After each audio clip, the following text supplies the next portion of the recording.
Mic is on. So these are the amounts that she was asking. We waived, we just got this from her. Oh, good.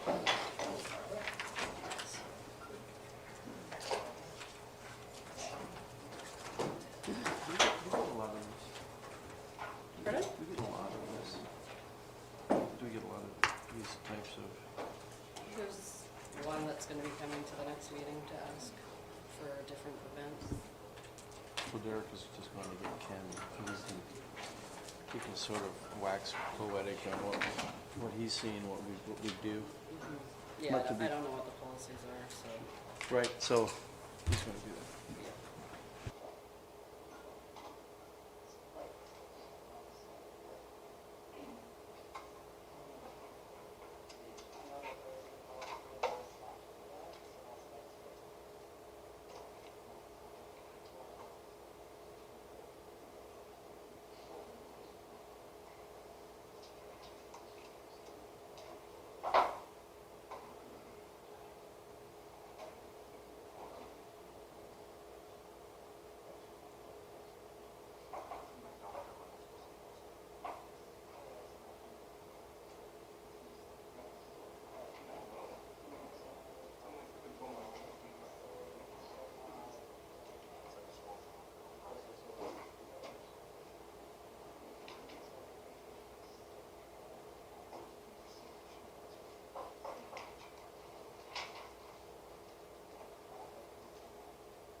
Okay, good morning, everyone.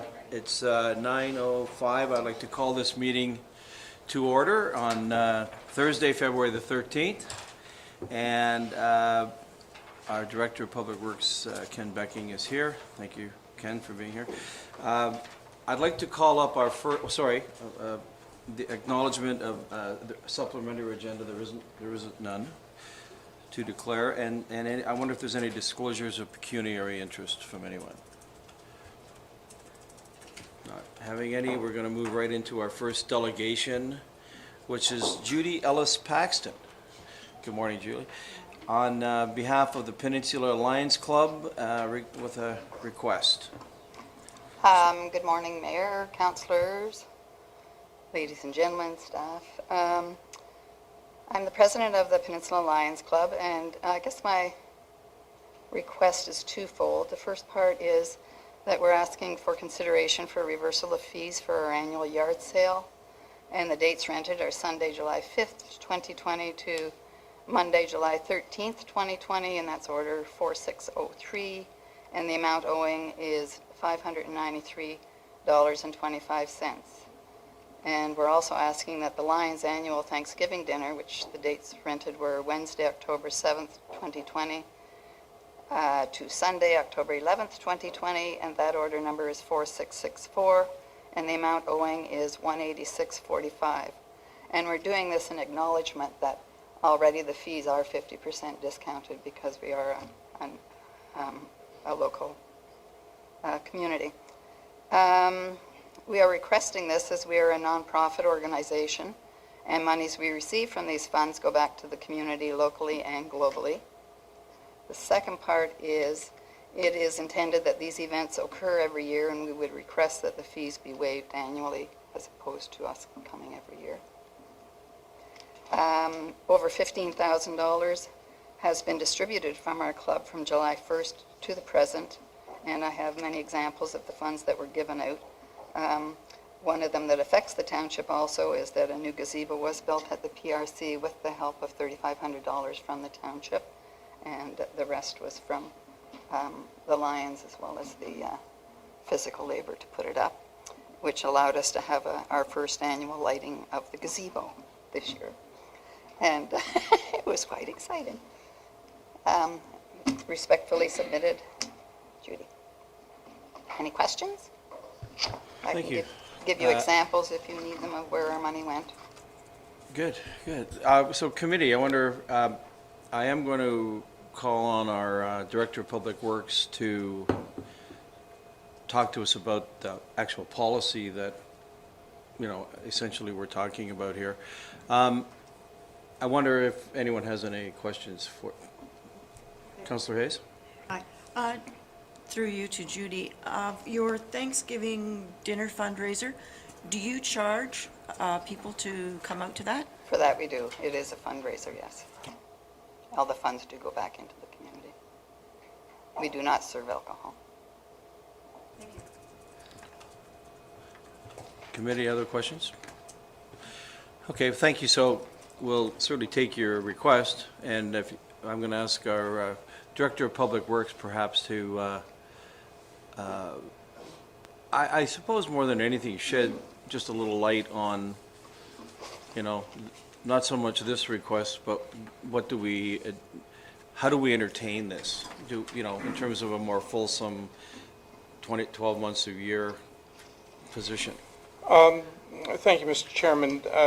The department has a policy which predates my joining the municipality, and I believe it was approved by council, so it's a statement of council's position on the matter. Service clubs are identified in the policy as worthy of special treatment given the contributions that they do make to the communities.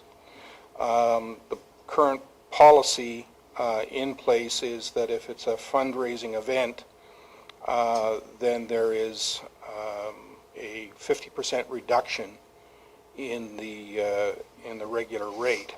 The obvious question that stems from that is what is the regular rate, and frankly that's a complicated question. It depends on the nature of the facility and how much of the facility is being rented out and so forth, but the deputant, I believe, has given you what the amounts that are being proposed are. Council has been petitioned in the past in terms of waiving the fee for such events, and Council has made has granted some exemptions on a case-by-case basis. So it's purely at the discretion of the committee. Thank you very much for that update. As the chair, I would ask a question, perhaps of the committee. It would seem that this ask is actually, if I understand the policy correctly, when they come to rent it for these dates, that they would be told, would they, given the event, that they would be eligible for a 50% discount? Yes, that's correct, Mr. Chairman. Okay, and so Judy, I wonder if I might, are you aware of that? Oh, yes, that's what Okay, I like so to what- say in my presentation. Oh, sorry, so what you're asking is for us to excuse the other, Yes, and we have appeared before the right, council, before myself. good. Okay, good, thank you. Thank you both. So I wonder if I might, back to committee again, just a bit of a, go ahead, Ellen, Councillor Edwards. Thank you. You know, all these service clubs, through the chair, all these service clubs do wonders for the community. As you've heard, they give $15,000 back to the community, and I don't think we should be charging them. It's as simple as that.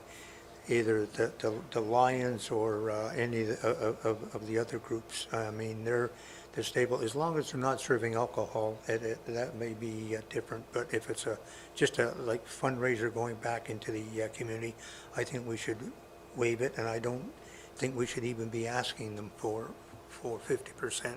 That's my view.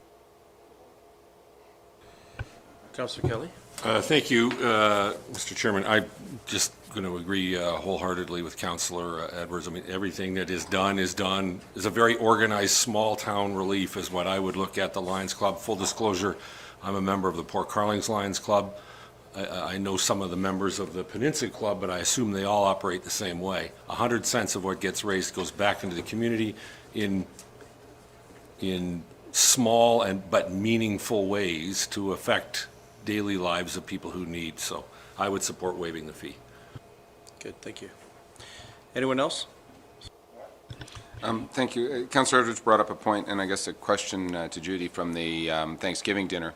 Do we serve alcohol at that? No, there's no alcohol there. Thank you. I guess the other question I have is, this was contemplated, and hence the 50% reduction in fees. And we could book out our centers at no charge, and they use them for whatever they want because they're a service club, and the community doesn't use them. We know that these community centers have significant cost associated, and so all we're going to do at the end of the day is transfer all of those costs 100% to a general tax levy. And the intent of some costs is a control that, and no disrespect from the Lions Club, but I could use it all week, and I want to hold this event and I want to hold that event because now it's no charge. And we still have, yesterday, custodial services, there are still costs associated every time somebody is within that building. And I think that was the contemplated effort for the 50% reduction.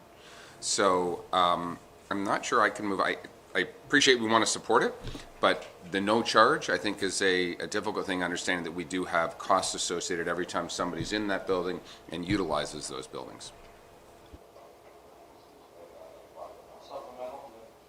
And I agree with you on the basis that I don't think we should waive the fees across the boards right now forever and ever. I think having a 50% reduction for service clubs and then expecting that they would come in and explain in certain occasions, certain events, these are both fundraisers, the flea market, is that what you call it? I forget what it's called. Yard sale. The yard sale and the Thanksgiving dinner are both fundraisers, and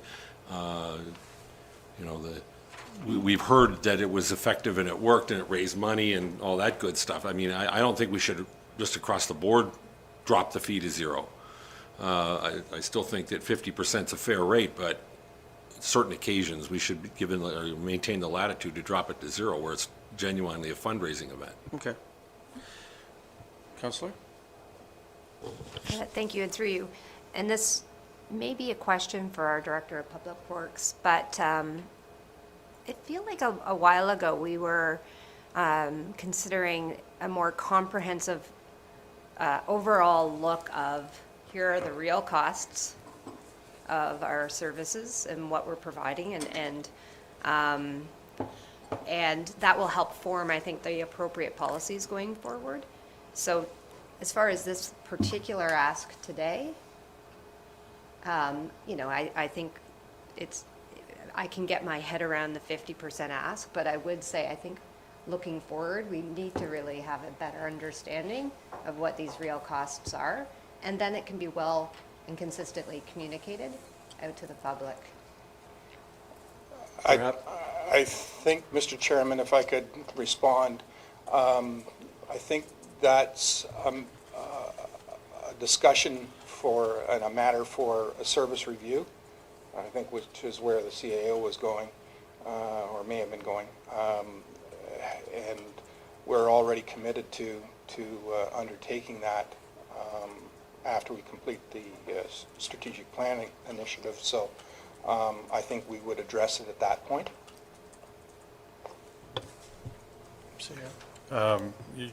Mr. Chairman, further to Director Becking's comments, I mean, another potentiality here is that when we bring a new Director of Financial Services on board, that'll be a task for them to look at as well. Good. Okay. Mayor? Sorry. So again, in principle, I understand, but I will say, if we're going to spend $200 to spend and have a janitorial service go in and clean up after this, we should be able to recoup those costs. And, I appreciate Lions Club, but they'll do advertising to get people to be there. And there's a cost associated with the spaghetti and the turkey or whatever. So there is a cost associated with any fundraiser at the end of the day. So at this particular point, I couldn't say waive all fees 100%. I think I'd love to really understand what a hard cost may be going forward. We're talking about an event in Thanksgiving and July yard sale at this particular point. So I think we have a few months to consider this a little bit more and get a little bit better handle. Again, this council a number of years ago put a policy in place saying we recognize this. We're going to discount the fees 50% to cover off some basic costs. Now, maybe it should be 75% off.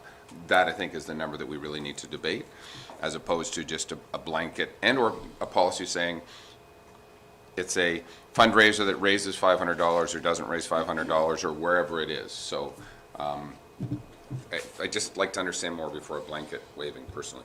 Good, thank you. And as we were speaking with the clerk earlier, one of the interesting things is, there is another option, and that is to go to the grants route. But this doesn't feel like that to me at all. And I'm going to certainly support what the mayor has said, where I wonder if we shouldn't just, Judy, let you know that, your messaging was well heard today. And certainly we will get back to you if I might. I do believe that, perhaps the committee would want to take this on as perhaps for asking staff for next month to come forward with, and again, not to get in the middle of the strategic plan piece. If that's an onerous task, we do have a couple of months to contemplate this and perhaps look at the bylaw and make some, if some changes are necessary, make those changes, whatever they may well be, to understand the 50% is to cover just our cost, just the company's cost of maintenance, if you will. So if the committee is okay with that, would we ask staff? Mr. Chairman, I think the look at the broader picture or the longer term is likely to take some time. I think we probably want to have a Director of Financial Services on board.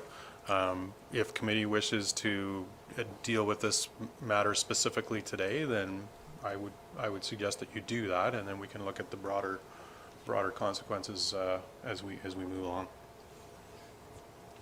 along. Sorry, Councilor Hayes.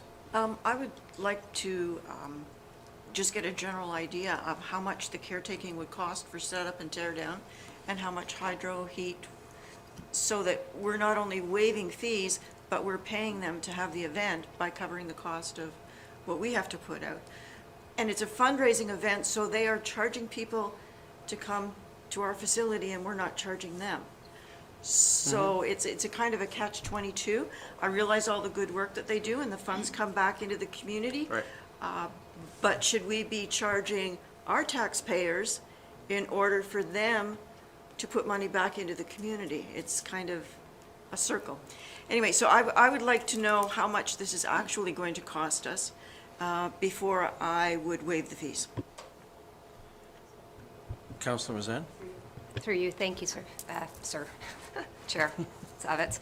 I feel this is this exact same situation when we were discussing the Cranberry Festival, now as I recall, and there was some debate, and it's not even a debate that these funds are going back into the community.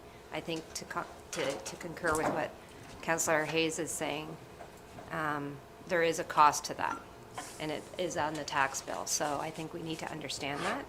And if we have a policy in place that has been well thought out and considered in the past, we should be looking to the direction of that policy, knowing that in the future, you know, we may have a chance to revisit that. So I'm thinking along the same lines as Councillor Hayes. Good. Okay, Councillor Edwards? This is a little different than the Cranberry Festival, because we bring them from all over Ontario. This is local community. The people that are going to that are taxpayers anyway. And if I go and pay my $15 for the dinner, I don't mind spending another 50 or 60 cents on my tax bill to support it. We have a hard time getting volunteers. All the clubs are hurting. The Lions used to be a men's club. Now they've gone co-ed because they had to get members. You get people working hard to get it. That building, if they stop those dinners or that, there'd be no fundraising coming in. The hall would be sitting there. We'd still be paying for everything else other than maybe a cleaning. And the other halls, I think they get about $18 an hour if they're in. So maybe 2 hours at the most, so $36 or whatever it is. So I think we should take a real good look at it, because I've been on the other end being a volunteer, and it really hurts when you've got to turn around and pay to raise money to have kids on a soccer field or whatever. Good, thank you. And I wonder then, if we, perhaps to move this along, what we would perhaps ask is for our next meeting, if we could at the very least have a look at just an understanding of what those costs are. I'm hearing from some of the members that we'd like to understand it. We do have some time on this. I don't think if that's an onerous ask, and overstep our bounds here. Mayor? I think there's a very quick math. If we spend $200,000 a year on our community centers, divide by 10, divide by 365, we'll get a rough day rate. I mean, it's really probably not rocket science at the end of the day. Mr. Chairman, so we can, if to get I a might, general idea. we're talking about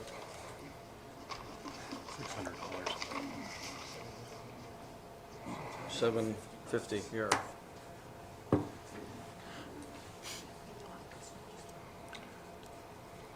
I'm the just full day wondering- rental charge is $270. We're talking about under $300 Right. in the grand scheme of things. Okay, then. And again, my thought was the more overarching, you know, it's not just this one ask, it's all the asks, and perhaps we need to look at a policy, and/or, to your point, the policy is what it is, it's 50%, and that's where we are. So again, I'm going to go back to the committee and ask the committee, where are we? I'm getting looks here. What would you like to do? I'm going to support waiving it. We're not going to stop anything or fix anything. Yes, it costs $200 a day to run the place. It costs $197 a day to run it when it's empty, and $200 a day to run it when it's full. So it doesn't make it, we're not going to stop this event. What we are going to do, and you know, the fundraising will continue, and nobody's going to say, gee, I have to put the prices up, I didn't make enough money. We just have less left over for the beneficiaries of the charity. That's all. And I mean, it's incrementally, and you know, the big worry I have, I don't know how many of these requests we have. This is the first one I remember other than the Cranberry Festival. It's not like we spend days and weeks and months, but You'll be receiving another request at the next meeting. 2 now, we're up to 2. So if we spend, a couple $1,000 analyzing this, we might be able to save ourselves a couple of $100. Yeah. That'd be good. Okay. Thank you. Mayor? Okay, so I guess what we would do, take this under advisement, we can move it up to council. It seems that there's I don't even know if I get a nodding of heads in terms of trying to get a consensus that we would like to go to council with this. If I can make a recommendation, that potentially next cycle, back to this committee, as we have time, there's a very brief report on sort of the implications, other service groups that we'd be looking at, these kind of rentals a year, to just give us a handle. We'd probably say yes to this, but again, there's another one next month, and then now we're waiving fees, then there's 4 more the next month, then there's 4 more the next month. So there's no urgency to say yes today. We still have time. We've heard a request. I personally would like a little bit more information before just a blanket waiving. And again, some very high-level stuff from our Director of Public Works to put a resolution, then we can have a resolution on the table for consideration that can go to council. Good. Are we in agreement with that? Judy? Thank you. So does that Thank mean you. that you're not in a hurry to receive our money? Or do I pay the money or you rebate it? You would have to discuss that with the Director of Public Works downstairs. I'm not sure how the process flows. Sorry. Clarification question.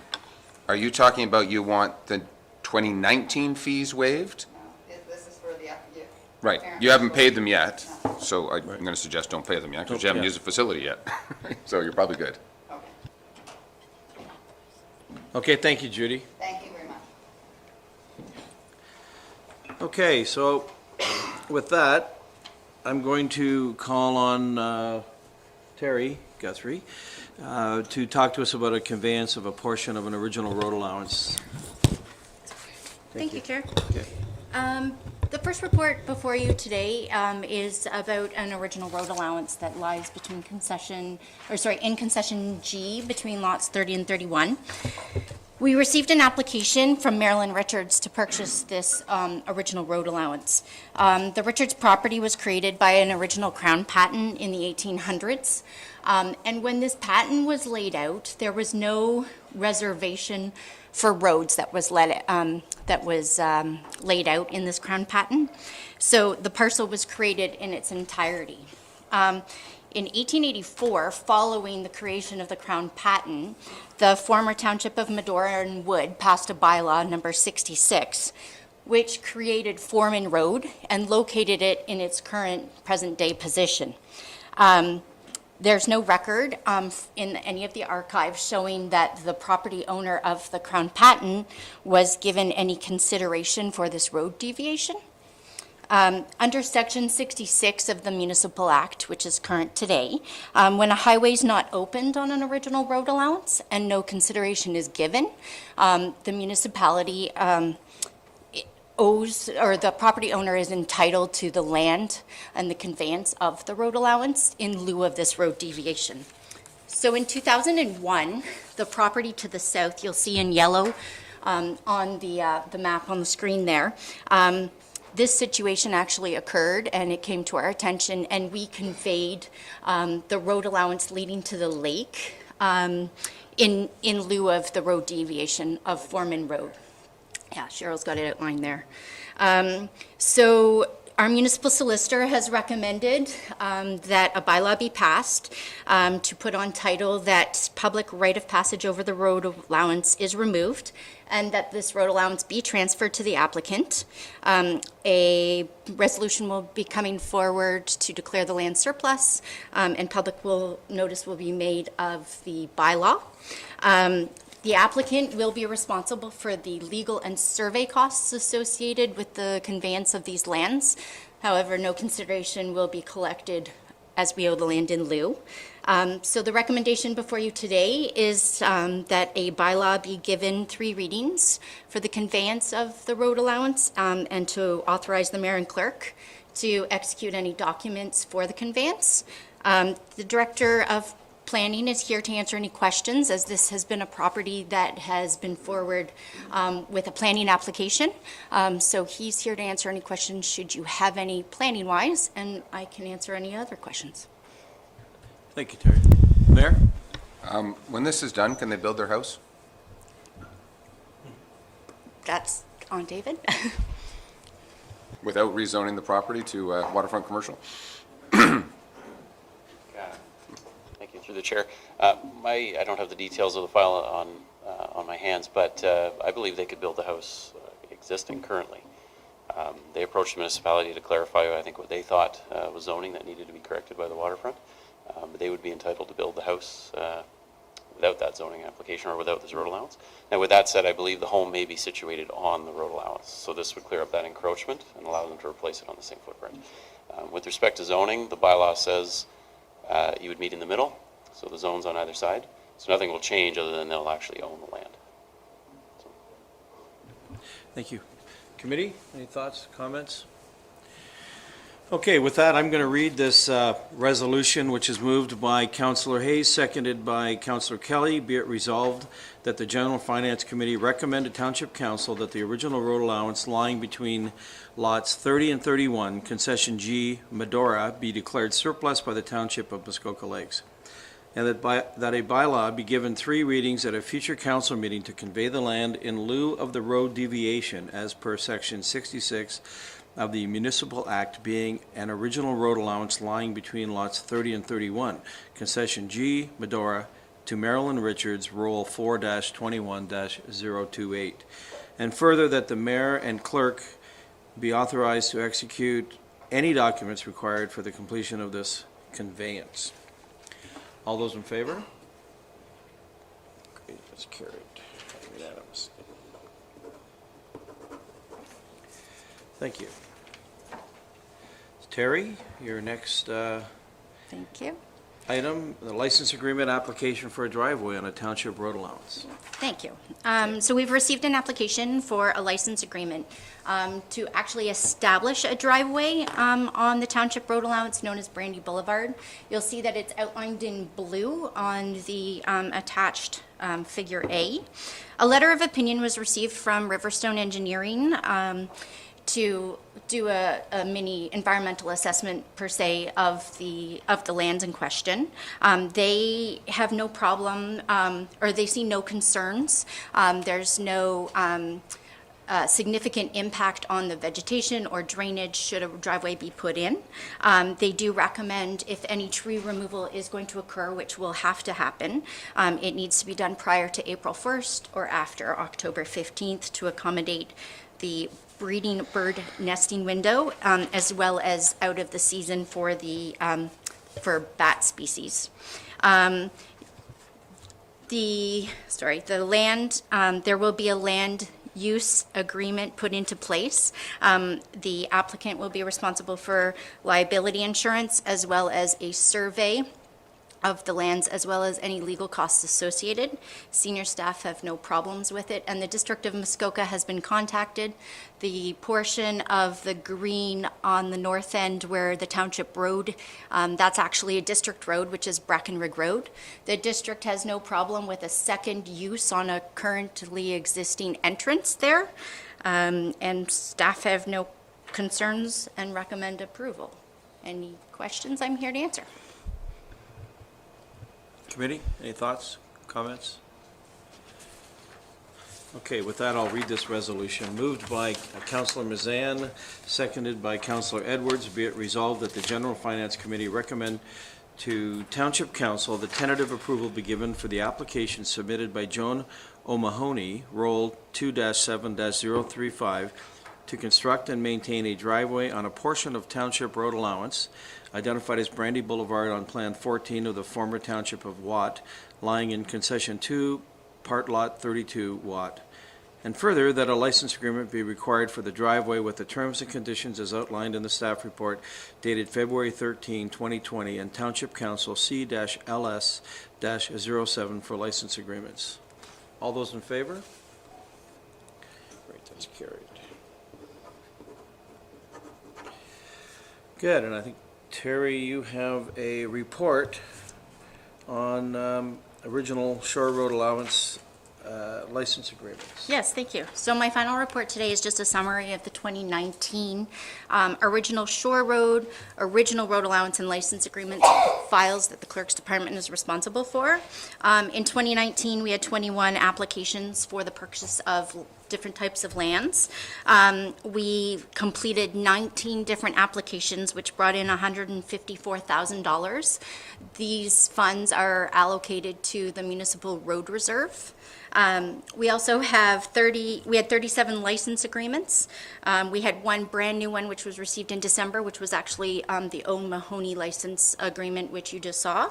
And one was terminated as the property owner removed the encroachments from the road allowance, relocated their septic within their own property lines. So we have a total of 38. We collected $21,000 last year for these license agreements. Again, they go to road reserves. The second page of the report just outlines our current costs associated with application and land rates. And currently, the Clerk's Department is working on a new acquisition and disposition of land policy. It also includes a full inventory and listing of all the municipal properties that we own. We're examining where the properties are, what we could use them for, future zoning use. And it'll allow us to be able to review the properties to see if there's any that we would like to dispose of, to retain for future municipal use, parks use, water access, or if there's any that we, as I said, we would like to sell. If you have any questions, I can answer them for you. Good, thank you. Committee, any thoughts? Okay, we're going to receive this report as information, so we appreciate your time and depth of report. Thank you very much. I'm going to call on Corey Moore, our economic development specialist, if you will, and he is going to present to us a report from the Communications and Economic Development, the revised Economic Development Strategy. Corey? Thank you, Your Chair. Today's report highlights the revised economic development strategy as recommended by the Economic Development and Grants Committee.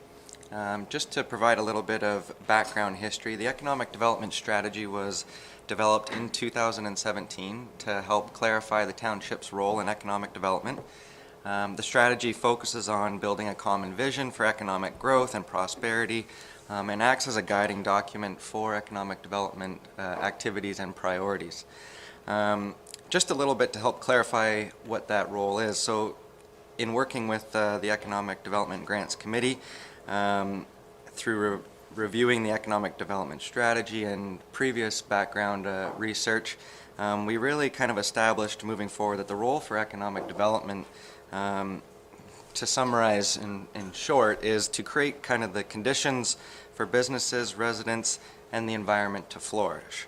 And that means improving local aspects of our current environment to make it a place where the economy can be prosperous, quality of life is high, and really it's an overall a place that people want to live, work, and play. So once the Economic Development and Grants Committee was established, the first task was to review the strategy with them.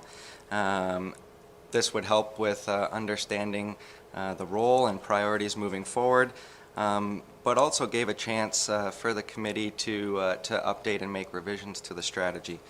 I want to mention that since the establishment of the committee, the members have worked really hard on updating the strategy itself and providing revisions.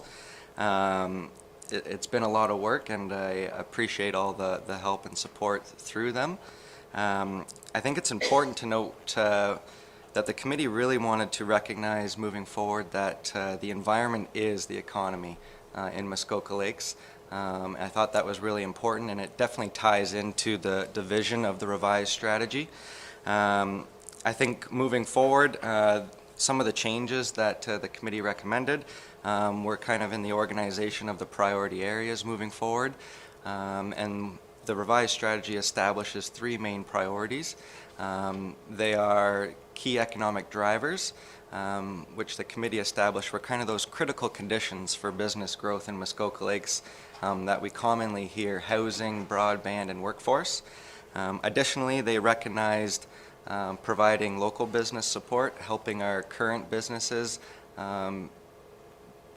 grow and thrive, and finally diversifying the local economy, helping to establish new initiatives to attract new investment that can help create a more sustainable year-round economy. I think it's important to note that the committee is aware that council is going through a strategic plan development. They recognize the importance of that. They want to make sure the document aligns with priorities moving forward. And what they see and envision is a review of the economic development strategy on an ongoing basis, an annual basis, so that we make sure it aligns properly with council's priorities and initiatives moving forward, which I think is good and important. And I'm happy to answer any questions, Chair. Good, thank you. Great report. Well done. And I know, it's interestingly enough, you know, the Economic Development Committee is essentially here. So what's interesting about that is that I would certainly welcome comment, the chair of that committee, questions of Corey, or statements, whatever. Any thoughts on that? Everybody's good? Well, that's great. Okay, again, excellent report. I'm going to move this, Councillor Mazan, seconded by Councillor Edwards. Be it resolved that the General Finance Committee recommend to Township Council that approval be given to the revised economic development strategy attached with the report entitled Revised Economic Development Strategy dated February 13th, 2020. All those in favor? Excellent. Carried. Mayor? Sort of related or not, I guess, I love this, and you guys did a great job. Seriously, great job where we're going to go forward. We use the words, the environment is the economy, regularly. And it's funny when I just Googled the word economy, and, you know, it's the wealth, it's production and consumption. Are we producing anything with the economy? Are we consuming the economy here, the environment? I just flag it because we use it a lot. I'm just trying to fully understand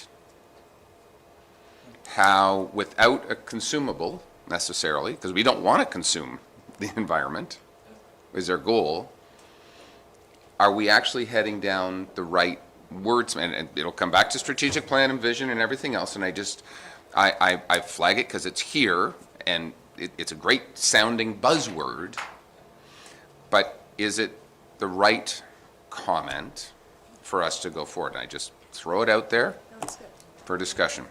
Good question. Councillor Kelly? Thank you, and I actually think that's a really good discussion point that I'm not sure. I think we tried to get into this a little bit in the strategic planning exercise, but I'm not comfortable that we really chased it to its finality, because I think when we talk about the environment, some people think it needs to be virgin and untouched. You know, we can't. The fact of the matter is, that truck just drove by. It touched the environment. Our being here, our getting here, touched the environment. So everything has some sort of a compromise attached to it. We, you know, unfortunately. I didn't say balance.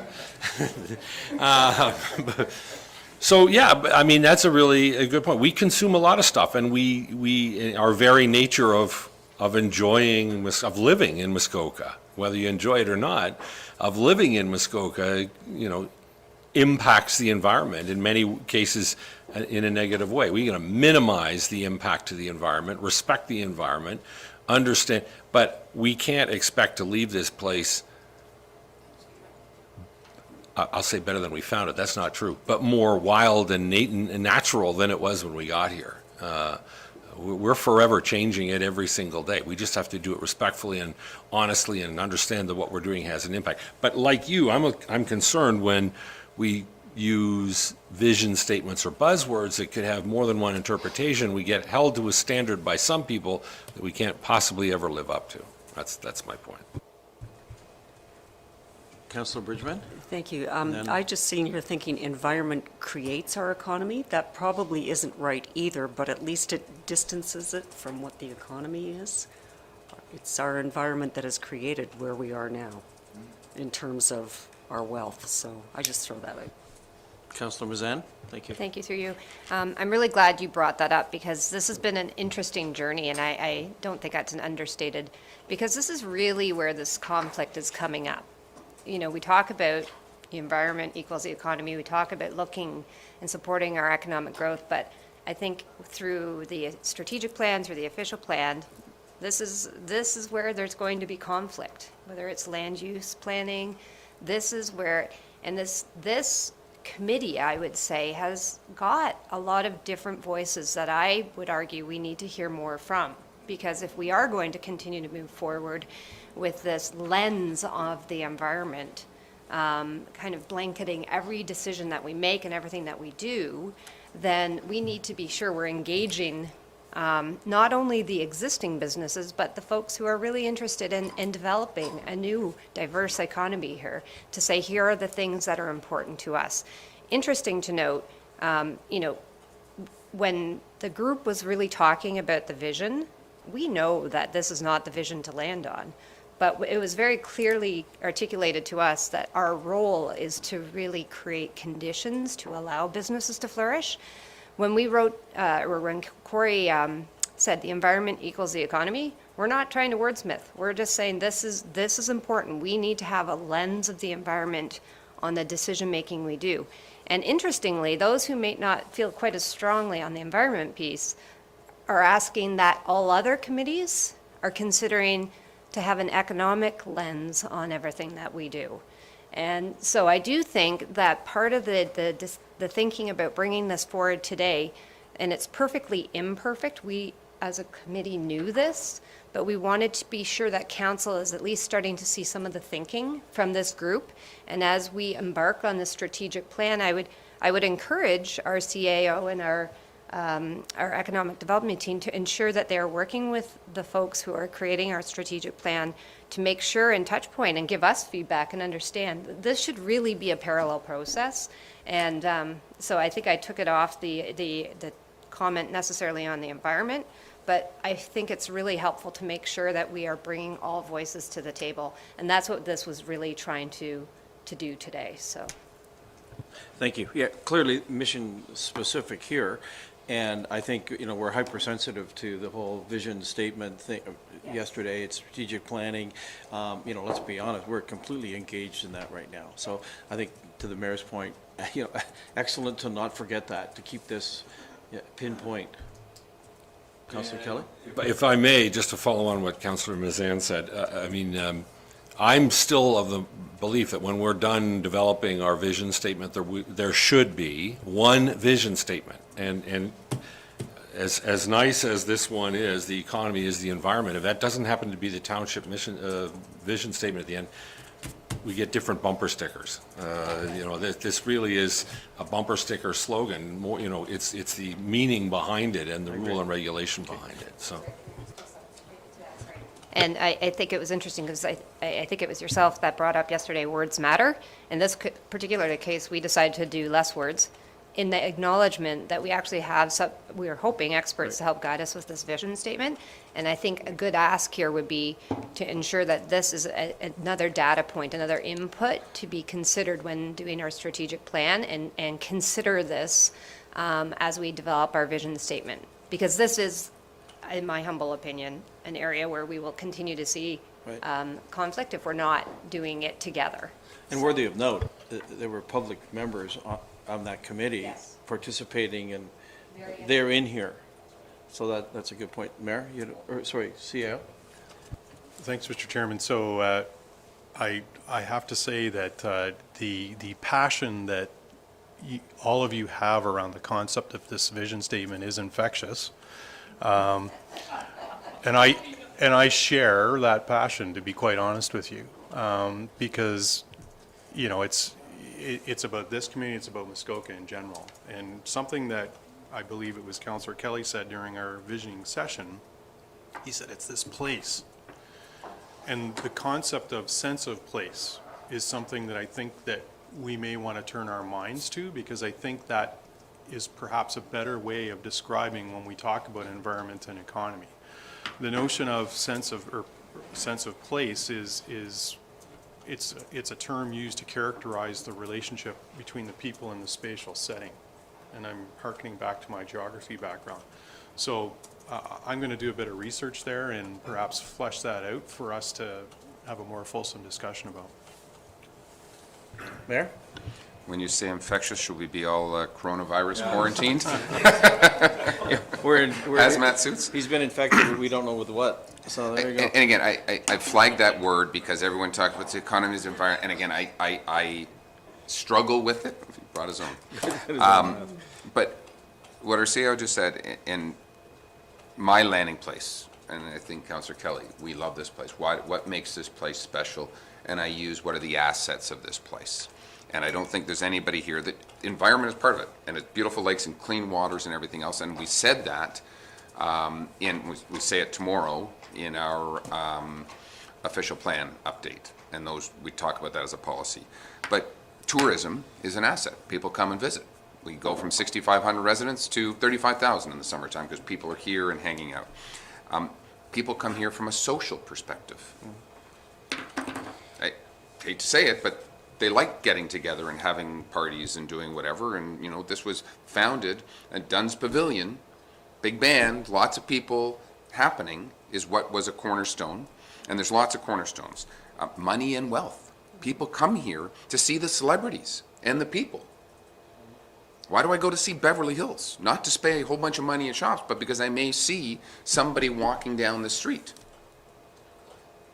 They come to see, I hate to say this, they want to see our big boathouses. When you take anybody here, if you have a visitor to this area, and you take them out in the boat, because that's what they want to do, they don't really want to drive around the lands, they want to see the cool cottages. They want to see the boathouses. If I don't want to see boathouses, I'm going to the Kawarthas, because there are none. That's an asset. And this is to the balance, the compromise if you want, where from an environmental perspective, no boathouses, we want natural beauty. But if we do that, and I say this very cautiously, long term, and we redevelop and get rid of all the boathouses, we are the exact same as Algonquin Park. And that has a unique character of people that go there, but we remove the current asset values that we have. And I think, I use the word balance. I don't want to say compromise, because I actually like balance better than compromise. Compromise says I'm giving up something. Balance says I'm giving something to two people, to me. But I truly believe that's what our job is around this table. And as we do an economic growth, and we talk about it, as we integrate it there, I think as we land on a common, I like the vision, conditions that allow residents and business and the environment. Those three are the pillars that we need to build on. And I like that 30,000 foot view. And so I flag it, and I just want to think if at one point we may want to remove environment as the economy from our vocabulary, because it, not sure what it says, and or it may mislead people, because I'm not sure oversized boathouses are part of the environment.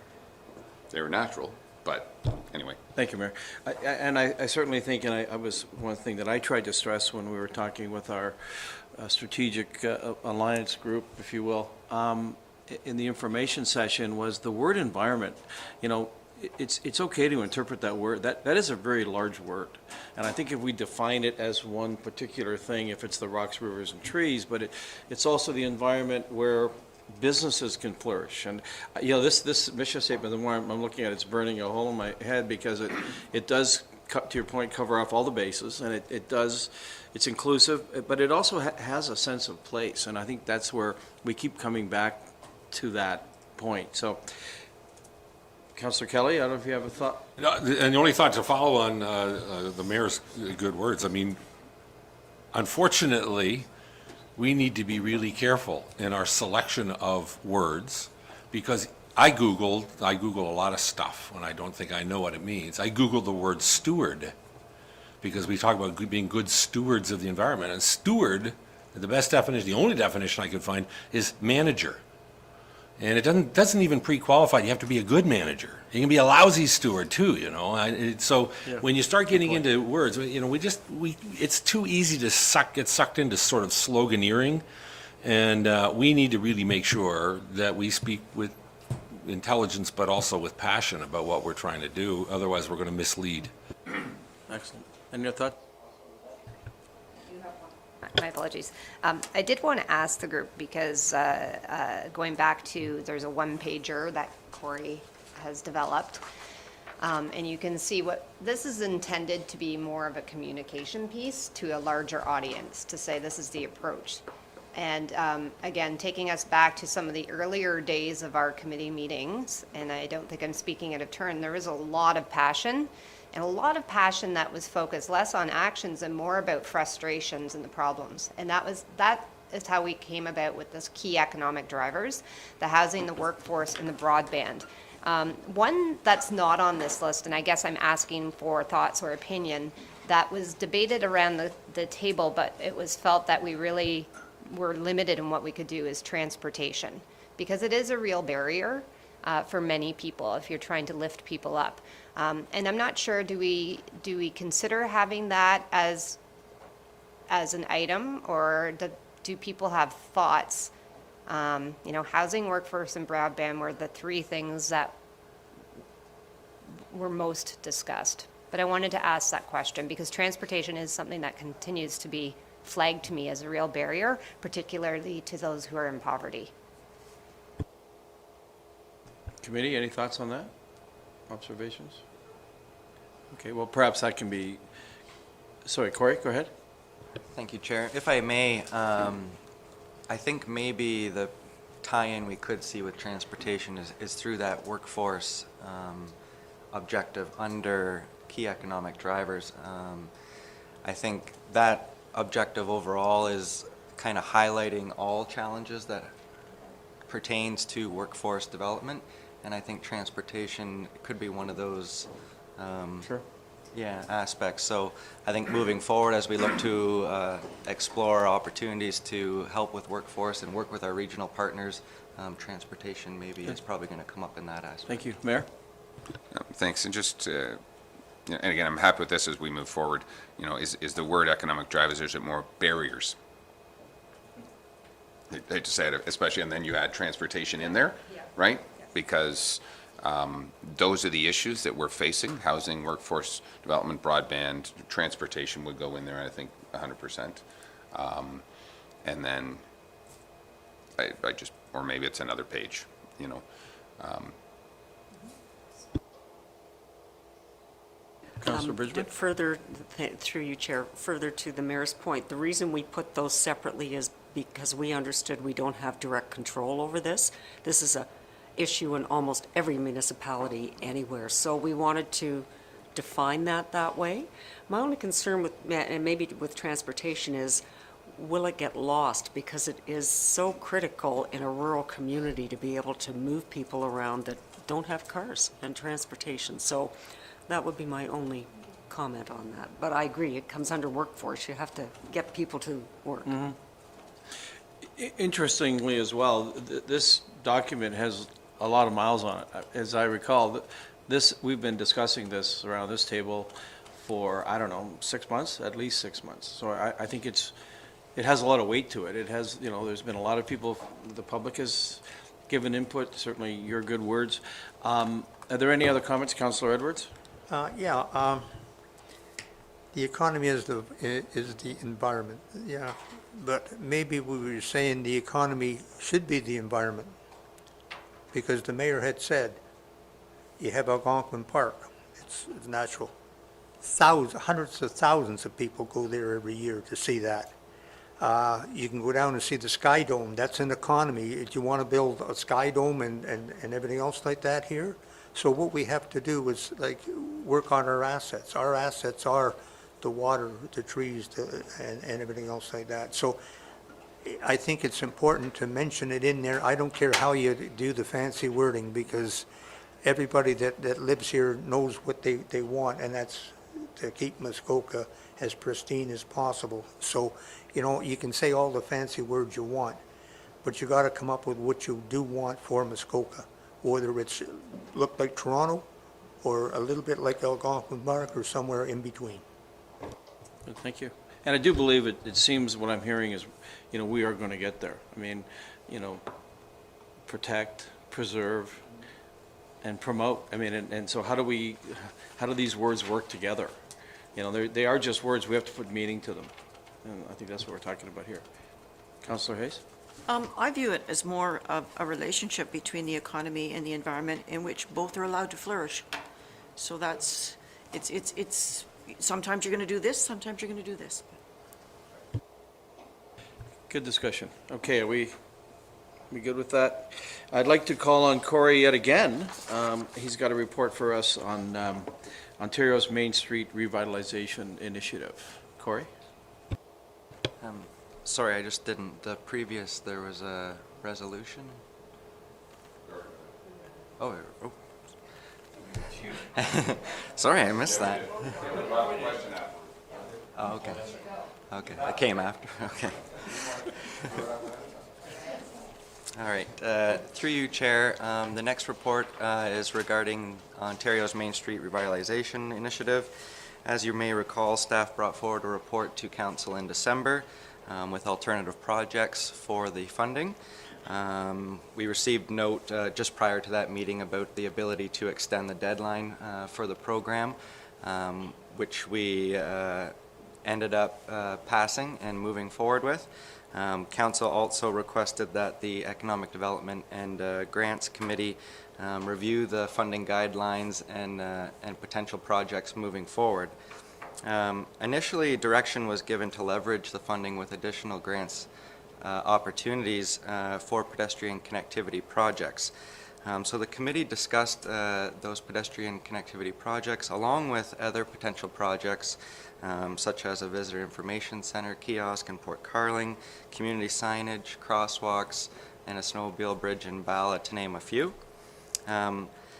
I think the biggest thing that we had heard or felt around the committee was that due to the complexity of these projects, additional time and funding would be required to complete them, and it just wouldn't be able to be done within the deadline of this program. I think further, the committee thought that these larger projects in scope and size should be further considered and prioritized through the development of a community improvement plan. Through this funding initiative, the development of that plan didn't meet the criteria. So the committee thought the best use of the funding would be to update community signage that wasn't previously completed through the community signage program. Community signage is an important economic development tool. It creates a sense of pride in the community, and it makes it easier for visitors to navigate the area. And it's an extension of the township's brand. In 2006, the township adopted new branding guidelines, and Cheryl, I attached the signage guidelines. If you don't mind, maybe scrolling down, we can highlight those. They're the second attachment. Just to give kind of an overview. Next one, yeah. So the next couple slides highlight our branding around signage throughout the municipality. In 2009, the township actually received funding to complete a community signage program. Unfortunately, it wasn't enough to complete the whole program.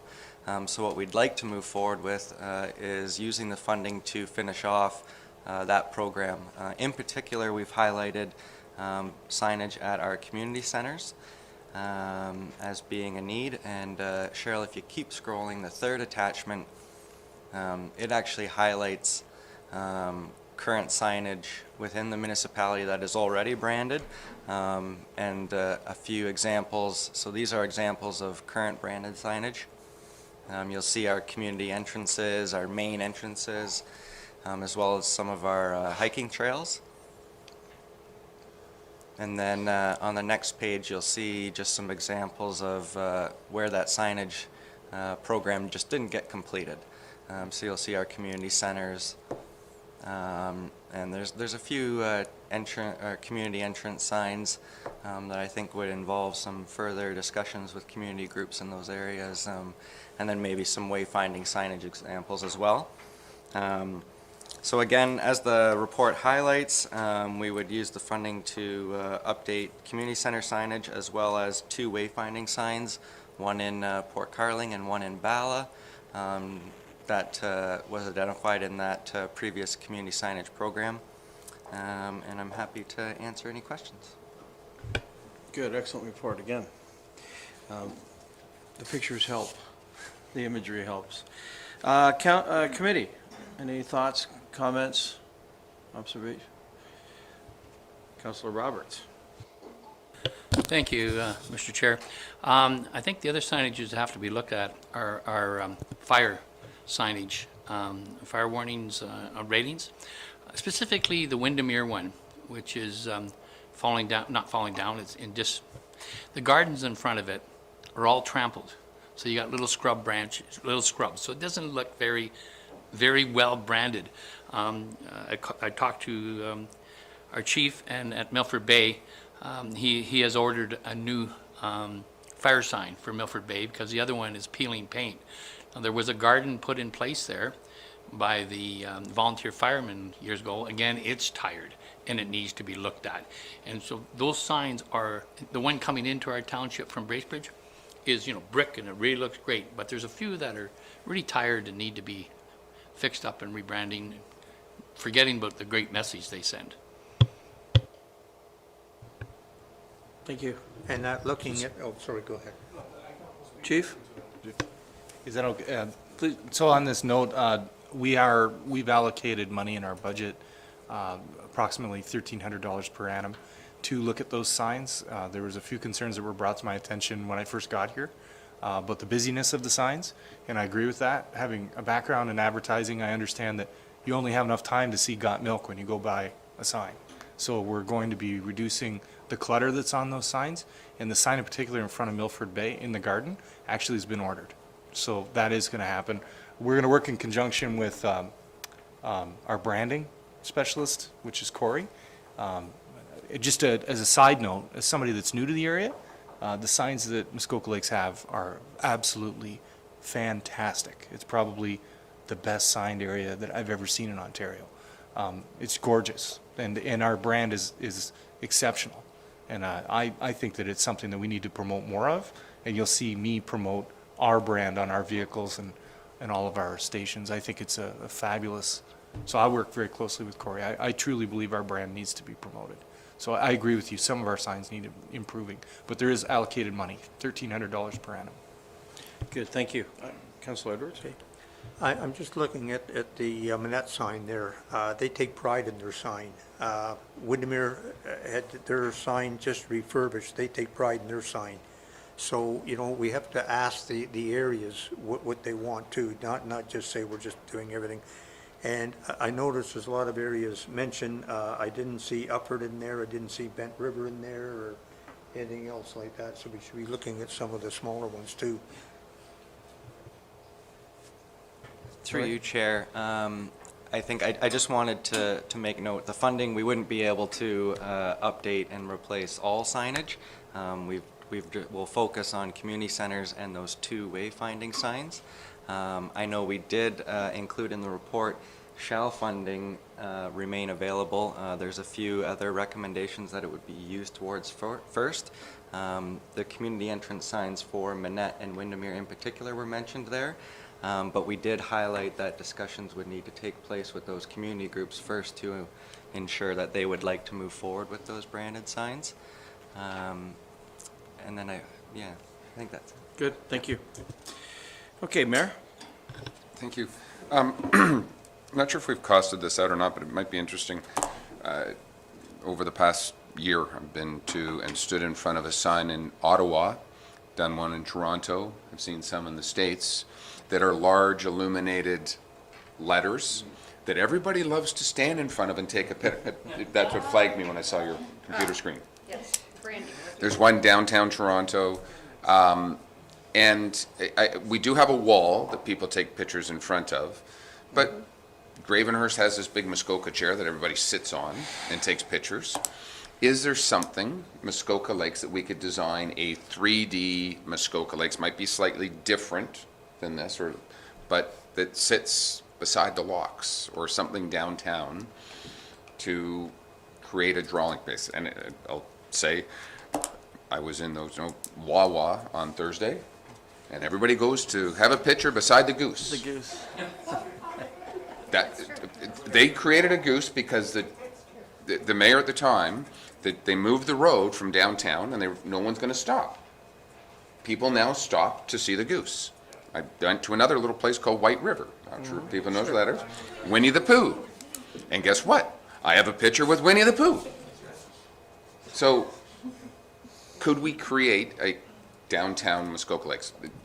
Costing price, maybe it's 2.0, maybe it's next year, but we're talking signage, and I think it could be a really cool, funky idea. Chief Morrell wants something.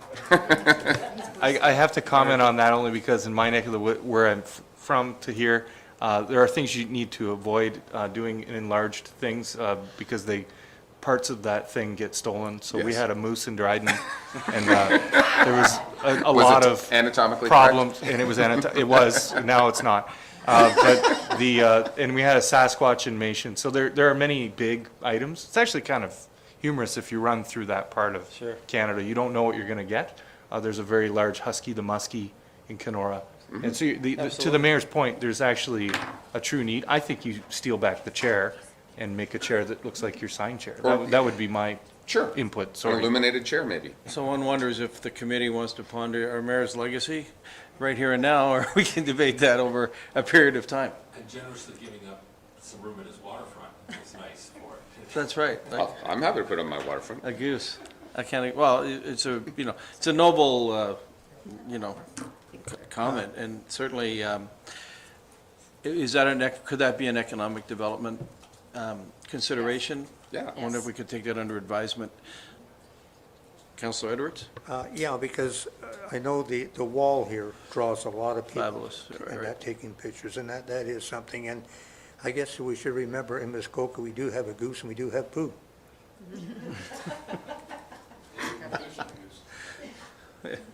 Wow. Councillor Hayes? Just putting it out there, we're also well-known for our deer. And we have a couple of world-renowned metal sculptors that do larger-than-life sculpting, that their stuff is all over the world, so. We have the Bala creature, or the... No, not them. I was thinking more like the muskox, but we could commission something. Right, well, so I would certainly strongly recommend that economic development, through our chair, we make that, Corey, if I might, put that on our list of things. I'm going to move along here, and I'm going to read, moved by Councillor Edwards, seconded by Councillor Mazan. Be it resolved that the General Finance Committee recommend to Township Council that the Main Street revitalization funding be used to install community center and wayfinding signage as highlighted in the report entitled Ontario's Main Street Revitalization Initiative, dated February 13th, 2020. All those in favor? Carried unanimously. Thank you. Okay, so Corey, very well done, thank you. Very, very insightful. The reports were, your pre-work was top-notch.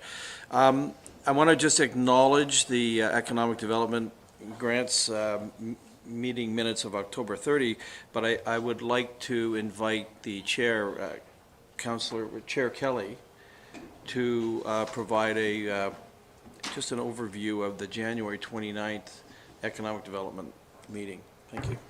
Thank you, and through you, just in case you didn't know, we had a bit of a hiatus on the Economic Development Committee, which is why there's a gap back to October 30, the minutes we're looking at. The next meeting was, I guess, the 29th of January. And the reason was that we had two resignations from our group, which meant that we were below quorum. We couldn't achieve quorum, we couldn't hold meetings. So we had to put a pause on our activities and recruit and find new members. The good news is we found 2 excellent members. They joined us, well, one joined us for the January 29th meeting. Both are public members, citizen members, both active in the community with business interests, and I'm sure they're going to add great value to the process. The meeting on the 29th, we covered off largely those 2 resolutions we just talked about, the Main Street revitalization program, and I forget what the economic development strategy update. So that's largely the work product there. We still have some work to do in terms of reviewing earlier versions of our strategic and business development plans. But I think ultimately there's a real energy building by all committee members, both the councillor members and the citizen members, around really sort of grabbing 1 or 2 big issues and really digging in and finding a way to directly influence. This stuff is all good and helpful, and it's vital, and I mean, it's good work. But I think there's a lot of people, you got a lot of type A's on that committee that are just waiting to get their hands dirty and build a business. So we got to do something short of that, but it'll be a little more proactive in terms of promoting and developing and furthering on different business interests. So. Good, thank you very much. Any questions on that or any thoughts? Good. Thank you so much. Unfinished business, we're nothing there. New business, item 10. I wonder if anyone has any thoughts? Councillor Hayes? We had talked earlier about trying to identify milkweed on road shoulders, and in a way that maintenance could be done around them in order for the monarch butterfly to be able to lay its eggs and flourish. I have just received some communication from the gentleman that would like to bring this forward. And what I'm going to do is just, we've already said that we would put the green tags on it, and I'll send it off to Corey because they're looking for some media information to put out there to get the general public involved. So that's just an update on something that we've done. Thank you. And as I'm aware, through Public Works, we've bought into that, and great, thank you. Good initiative. Okay, is there any other thoughts? Okay, well, with that, we're going to adjourn this meeting. I'd like to read this, moved by Councillor Edwards, seconded by Councillor Mazan.